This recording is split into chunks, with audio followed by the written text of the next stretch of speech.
Betty Bourne, and I'm in London, in my house in London, and I'm talking to you into the camera.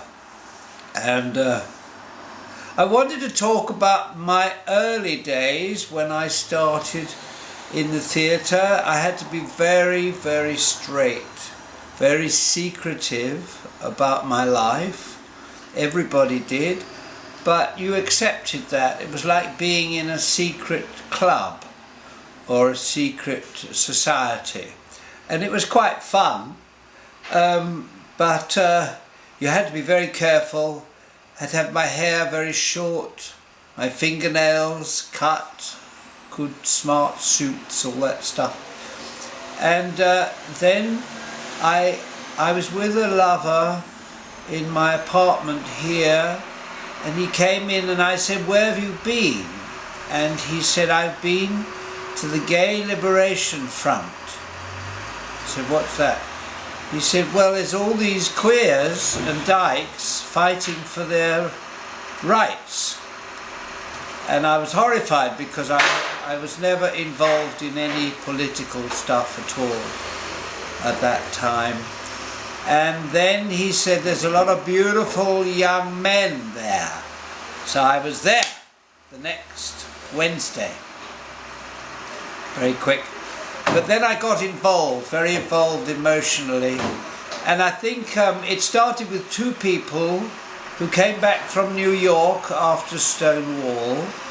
And they had decided to start this gay liberation. They put a little notice up on the board in their college, the London School of Economics. And the first meeting I went to, there were not many people at all, maybe a dozen people.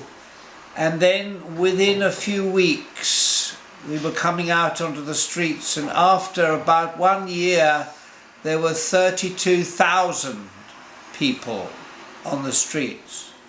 Because the pressure had grown right through the 60s, the 50s and 60s.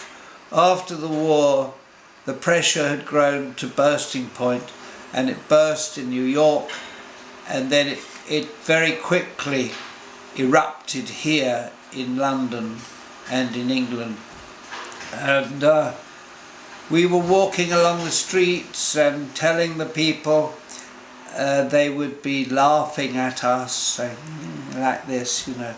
And we would say, "No, darling, it's not like this, it's like this." And they were very shocked because they were all tourists, you see. So the thing grew very quickly because it needed to. People needed it. And now a lot of things seem to be in place. But when I was young, I'm 72 now, and when I started coming out I was 30 in public, and so that's a long time ago. And now it's there is never a real perfect acceptance, and the only way to freedom is a constant vigilance. That's from Peter Tatchell said that, and I think that's absolutely true. You have to watch out for yourself all the time. You are in enemy territory. You just are. That's how you live your life. But things are much better than they were.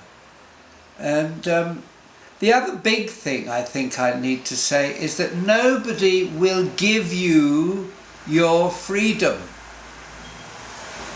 Nobody will give you your liberation. In fact, they spend 24 hours a day trying to take it from you. So you have to keep watching all the time. You can only take it for yourself. Some people say, "Oh, they ought to do something about that," or "something should be done about that." No, no, no. You have to do it. No one else will do it. There are no leaders. There's nobody you can ring up and say, "Can you help?" That's what it was like. You have to take it yourself.